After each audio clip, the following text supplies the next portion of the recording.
Hello everyone, कैसे हैं आप सभी लोग। ज्योग्राफी क्लास 10 के लेक्चर नंबर 2 में आप सभी का स्वागत है। रिसोर्सेज एंड डेवलपमेंट चैप्टर को हम लोग पढ़ रहे थे। पिछले वीडियो में हम लोग रिसोर्सेज के बारे में पढ़े हैं और इस वीडियो में हम लोग मेनली पढ़ेंगे जो आज का टॉपिक होगा वो होगा classification of resources and types of resources. चलिए सबसे पहले क्लासिफिकेशन को देख लेते हैं। जो रिसोर्सेज है उसे क्लासिफाई किया गया है मेनली टू, एक हो गया नेचुरल और दूसरा हो गया ह्यूमन बींग्स। फिर फर्दर डिवाइडेड होता है नेचुरल दो पार्ट में, एक होता है रिन्यूएबल और दूसरा होता है नॉन रिन्यूएबल। सारे के डेफिनेशंस आगे हम लोग डिटेल में देखेंगे। रिन्यूएबल जो है वो फिर फर्दर डिवाइड होता है दो में, कंटिन्यूअस और बायोलॉजिकल। यहाँ पर कंटिन्यूअस का मतलब होता है जिनमें लगातार फ्लो होता रहता है। फॉर एग्जांपल जैसे विंड है, वाटर है, सनलाइट है, ये सभी कंटिन्यूअस होंगे। बायोलॉजिकल में क्या है कि आप जितने भी वाइल्ड लाइफ हैं या नेचुरल वेजिटेशन है वो सभी आ जाएंगे यहाँ पे। अब बात करते हैं ह्यूमन बींग्स में। ह्यूमन बींग्स में स्ट्रक्चर एंड इंस्टीट्यूशन, जो इंसानों के द्वारा जो भी स्ट्रक्चर का विनिर्माण किया जाता है, जो भी और इंस्टीट्यूशन का, वो सभी इसमें आएंगे। फिर आएंगे क्वांटिटी एंड क्वालिटी के बारे में, यानी इंसानों की जो क्वांटिटी है यानी जो संख्या है। क्वांटिटी का मतलब हुआ कि कितने नंबर्स में है वो, एंड क्वालिटी का मतलब हुआ कि उनके कैरेक्टरिस्टिक्स क्या है, उनके गुण क्या हैं। सो इस चीज़ को हम लोग देखेंगे।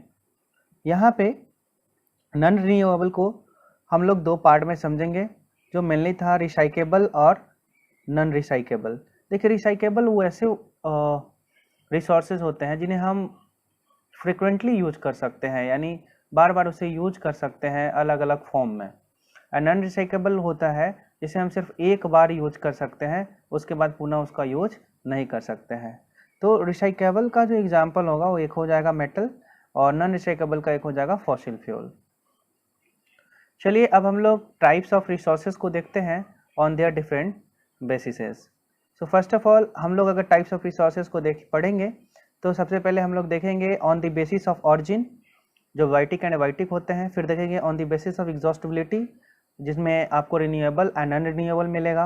और फिर हम लोग देखेंगे on the basis of ownership, जिनमें आपको मिलेगा individual resources, community own resources, national resources and international resources.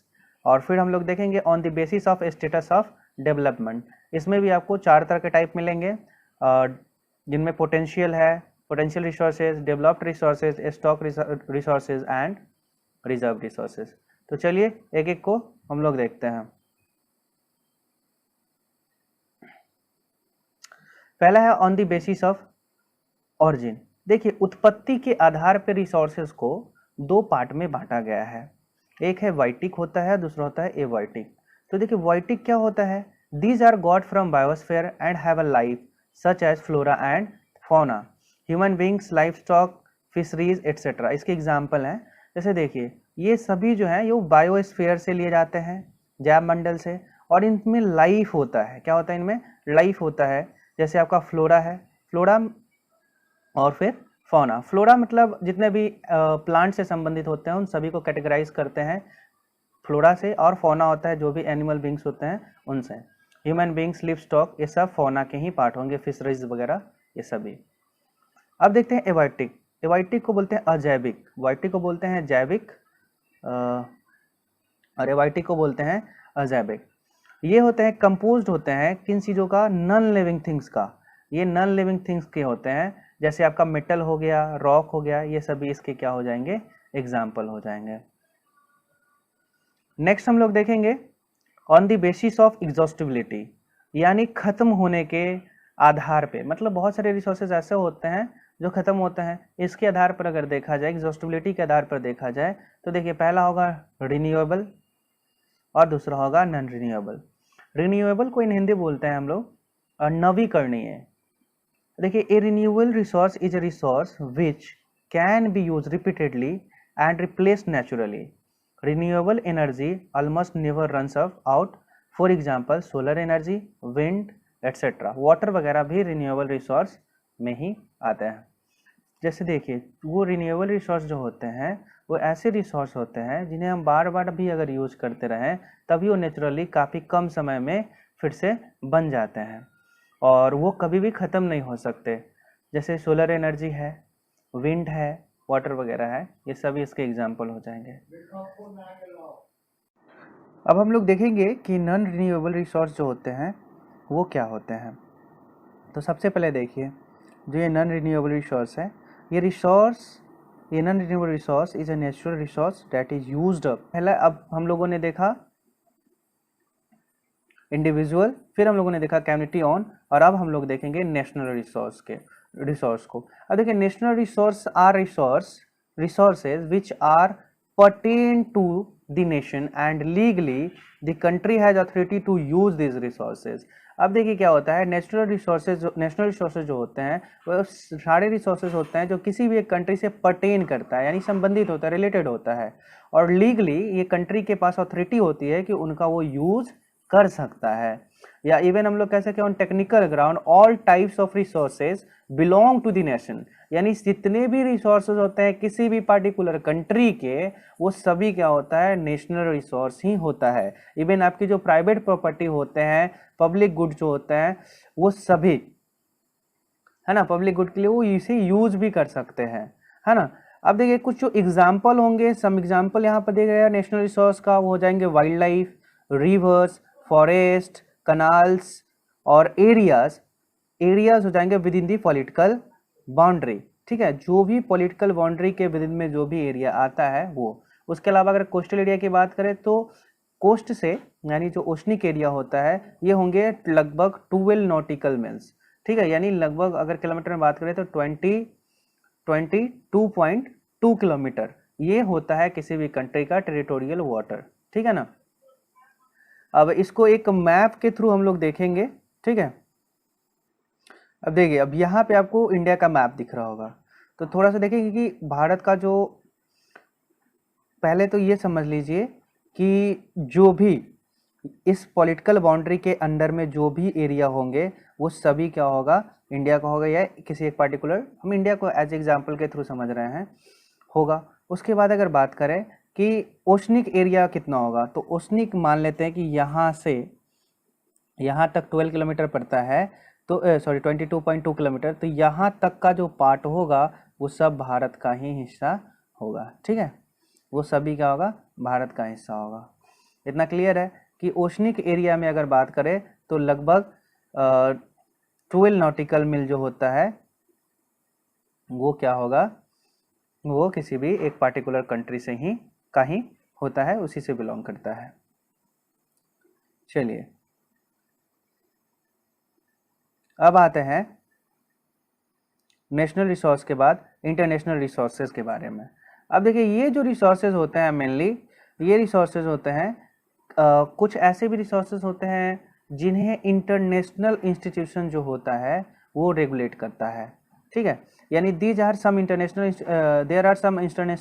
Institutional which regulate some resources. अब देखिए क्या होता है, जो ओशनिक रिसोर्सेज होते हैं beyond 200 nautical miles of exclusive economic zone belong to the open ocean and no individual country can utilize this without permission of international institutions। तो देखिए कुछ इंटरनेशनल इंस्टीट्यूशन होते हैं जो इसे रेगुलेट करते हैं। ठीक है, और कोई भी एक पार्टिकुलर कंट्री जो है वो इसका यूज नहीं कर सकता है बिना उसके परमिशन के, है ना, बिना उसके कंकरेंस के। जैसे अगर मान लेते हैं तो ये कहाँ का रीजन होगा, ये होगा 200 नॉटिकल मिल्स बियॉन्ड। ठीक है ना, यानी 200 नॉटिकल मिल्स ओवरऑल 370 किलोमीटर के आसपास होंगे, है ना। किलोमीटर में अगर ले तो 200 नॉटिकल मिल जो होगा वो इक्वल होगा लगभग 370 किलोमीटर के अराउंड। और इसके बाद ओपन सी में अगर कोई भी रिसोर्सेज मिलता है ना, मैप के थ्रू थोड़ा सा देखते हैं इसको कि चलिए मान लेते हैं ये यहाँ पे आपको वर्ल्ड मैप दिख रहा होगा। ठीक है, अब मान लेते हैं कि किसी भी पार्टिकुलर कंट्री से, मान लेते हैं कि ये भारत है ना, और ये भारत से 200 किलोमीटर यहाँ तक पड़ रहा है, यानी 370 kilometre, that is 200 nautical mills. तो इसके बाद ये ओपन सी है। अब यहाँ पे कोई रिसोर्स है और कोई भी कंट्री के 200 रीजन के ये पार है, मतलब 200 नॉटिकल मिल्स के पार है। ये एक अलग एरिया में बिलोंग करता है और यहाँ पर बहुत सारे मिनरल्स पाए जाते हैं। तो आपको क्या करना होगा, इंटरनेशनल इंस्टीट्यूशन से परमिशन लेना पड़ेगा यहाँ पर एक्सप्लोरेशन करने के लिए या इस यहाँ पे डेवलपमेंट करने के लिए इस मिनरल्स का। ठीक है, अब बात करते हैं कि अब देखते हैं एक्सक्लूसिव इकोनॉमिक जोन क्या होता है। देखिए, under the law of the sea, an exclusive economic zone (EEZ) is a sea zone over which a state has a special rights over the exploitation and use of marine resources। यानी इसमें क्या होता है कि किसी भी state या country के पास एक स्पेशल राइट होता है एक्सक्लूसिव इकोनॉमिक जोन के एक्सप्लोरेशन के लिए। ठीक है, नेक्स्ट देखते हैं कि जनरली जो है एक स्टेट्स का जो EEZ होता है वो एक्सटेंड करता है distance of 200 nautical miles, that is 370 kilometre out of from it's है एबिलिटी है कि वो हमारे नीड्स को, ह्यूमन नीड्स को पूरा भी कर पाए। लेकिन अभी तक हम इंसानों के पास उसके डेवलपमेंट के लिए, उसके यूज़ के लिए ऐसी कोई भी टेक्नोलॉजी डेवलप नहीं करी गई है। ठीक है ना, तो वैसे रिसोर्स को हम क्या करते हैं, स्टॉक के कैटेगरी में डालते हैं। ठीक है, अब देखिए फॉर एग्जांपल वाटर जो है ये कंपाउंड है 2 गैसेस का, जिनमें हाइड्रोजन और ऑक्सीजन शामिल है। और हाइड्रोजन कैन भी यूज हो सकता है as a rich source of energy, but we do not have know how, but हम नहीं जानते कैसे, और इसलिए हम इसका यूज नहीं कर सकते इस पर्पस के लिए। तो हम इसे क्या कह सकते हैं, हम इसे कंसीडर कर सकते हैं as a stock resource. Clear है, यानी वो सारे रिसोर्सेज इनके पास क्षमता तो है हमारे नीड्स को पूरा करने की, लेकिन हमारे पास टेक्नोलॉजी ही अवेलेबल नहीं है जिससे हम उसे डेवलप कर सके, उसे एक्सेस कर पाए या उसे इस तरह से बना पाए जिससे हम उसे यूज कर पाए। तो वैसे रिसोर्सेज को हम लोग क्या कहते हैं, स्टॉक रिसोर्स कहते हैं। ठीक है, नेक्स्ट जो है और वो फाइनल है वो है हमारा रिजर्व्स। ठीक है ना, रिजर्व्स रिसोर्सेज। अब देखिए इसको समझिए, रिजर्व्स क्या होते हैं। Reserves are the subset of stock, एक तरह का सबसेट होता है स्टॉक का, which can be put into use with the help of existing technical know how but their use has not been started.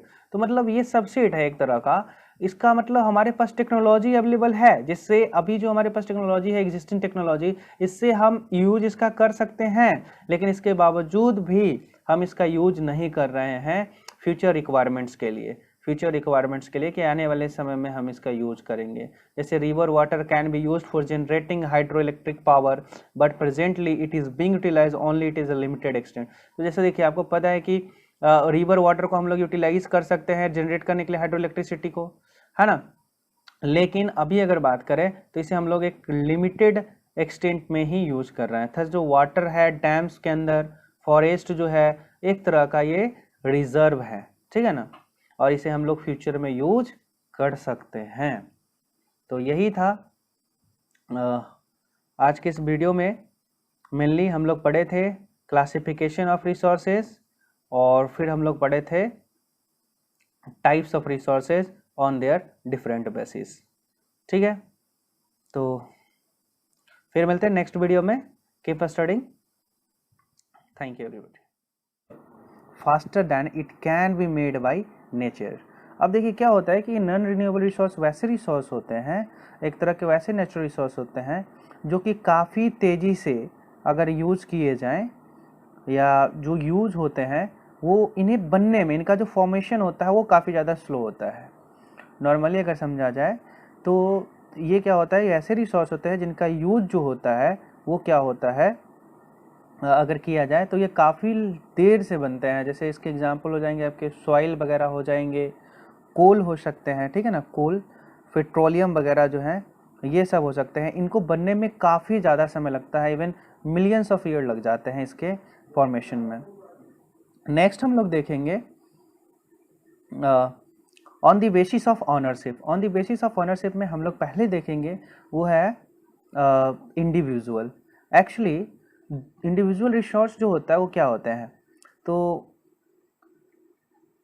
ये वैसे रिसोर्स होते हैं जो किसी एक से बिलोंग करता है, टू समवन और इंडिविजुअल, किसी एक व्यक्ति से अगर ये बिलोंग करता है कोई भी रिसोर्स तो उसे हम कहते हैं इंडिविजुअल रिसोर्स। फॉर एग्जांपल आपकी जो अपना घर होगा, आपके पास आपके कार होंगे, जो भी इवन जो भी प्राइवेटली आपके घर का कोई भी एक प्रॉपर्टी होगा, या इवन कोई भी चीज़ें जो पर्सनल किसी का होता है, उसे हम लोग क्या कहते हैं, इंडिविजुअल रिसोर्स कहते हैं। दूसरा है कम्युनिटी ओन। कम्युनिटी ओन क्या होता है, अब देखेंगे कम्युनिटी ओन क्या होता है। Actually these are resources that are accessible to the all members of a community, यानी कम्युनिटी जो भी होंगे, जो भी समुदाय होंगी, उनके ऑल मेंबर्स के द्वारा ये एक्सेसिबल होगा, यानी उनके सारे लोग इसका क्या कर सकेंगे, यूज कर सकेंगे। यानी कुछ रिसोर्सेज ऐसे भी होते हैं जिन्हें कम्युनिटी के सभी मेंबर को यूज करने का ऑथोरिटी होता है। जैसे अगर बात करें एग्जाम्पल में, तो बरियल ग्राउंड जो भी होते हैं जहाँ पर दफनाए जाते हैं, गाँव में खास तौर पर देखा जाता है, या जो गाँव में जो पॉन्ड्स वगैरह होते हैं वो, या शहरों में जो प्ले ग्राउंड्स होते हैं, ग्रेजिंग फील्ड वगैरह जो भी है, ये सभी क्या होंगे, ये कम्युनिटी ओन होंगे। यानी इस पे कम्युनिटी के हर एक मेंबर का ऑथोरिटी होगा, अधिकार होगा। ठीक है, यानी कम्युनिटी ओन रिसोर्सेज बिलोंग करते हैं all the member of a community. ठीक है, नेक्स्ट हम लोग देखेंगे on the basis of ownership में नेशनल रिसोर्स को। अब देखिए ऑनरशिप के अकॉर्डिंग देखा जाए तो पहला अब हम लोगों ने देखा out of from its coast, इसके कोस्ट से जो है कि लगभग 200 nautical miles, that is 370 kilometre out जो होगा वो होगा।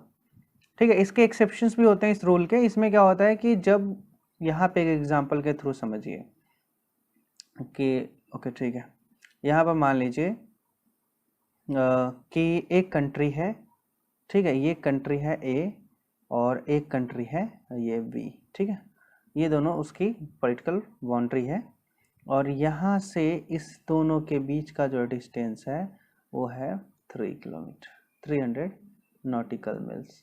ठीक है, 300 नॉटिकल मिल्स।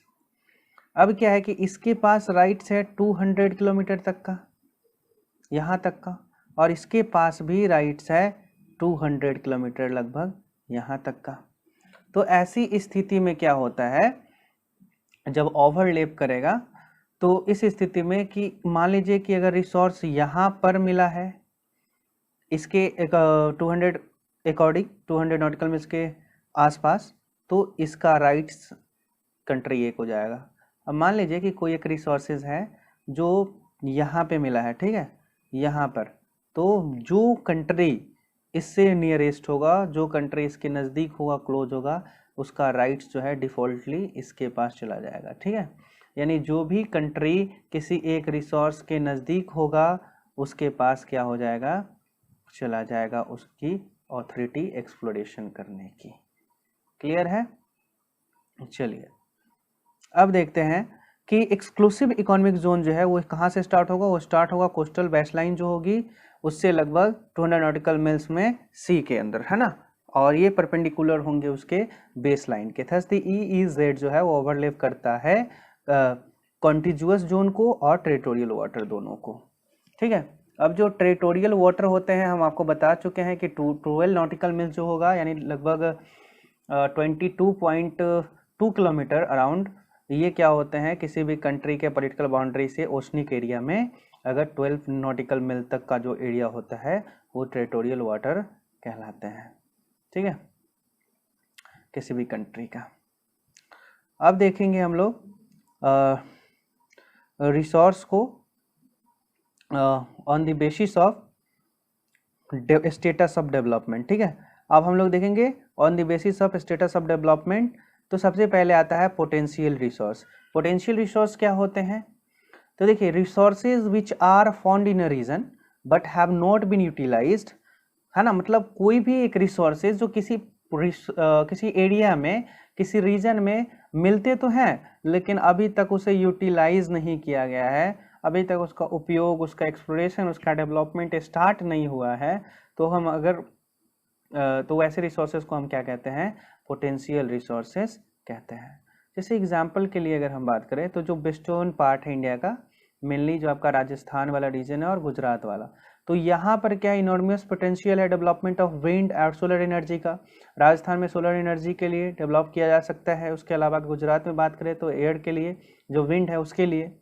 लेकिन अभी तक जितना यूज होना चाहिए इन सभी रिसोर्सेज का उतना यूज नहीं हुआ है। तो ऐसे रिसोर्स को हम किस कैटेगरी में डालेंगे, पोटेंशियल रिसोर्सेज की कैटेगरी में डालेंगे। नेक्स्ट है पोटेंशियल रिसोर्स के बाद डेवलप्ड रिसोर्स। अब देखिए डेवलप्ड रिसोर्स क्या होते हैं।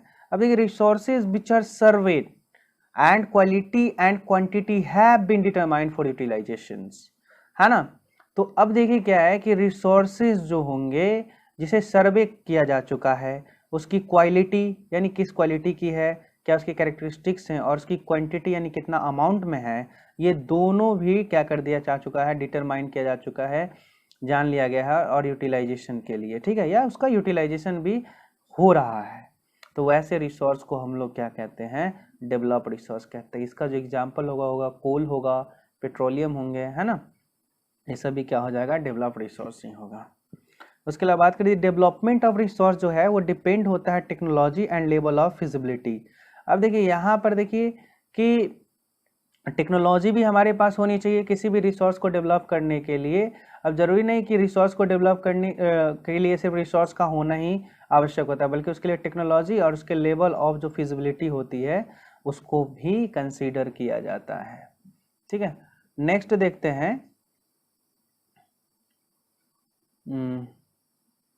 स्टॉक को, ठीक है ना। अब देखिए स्टॉक रिसोर्स क्या होते हैं, तो यहाँ पर देखिए materials in the environment which have potential to satisfied human needs but human being do not have appropriate technology to access this are included among stock. अब देखिए वो सारे मटेरियल जो हमारे इन्वायरमेंट में अवेलेबल तो है और उनके पास पोटेंशियल है, अर्थात उनके पास ये क्षमता है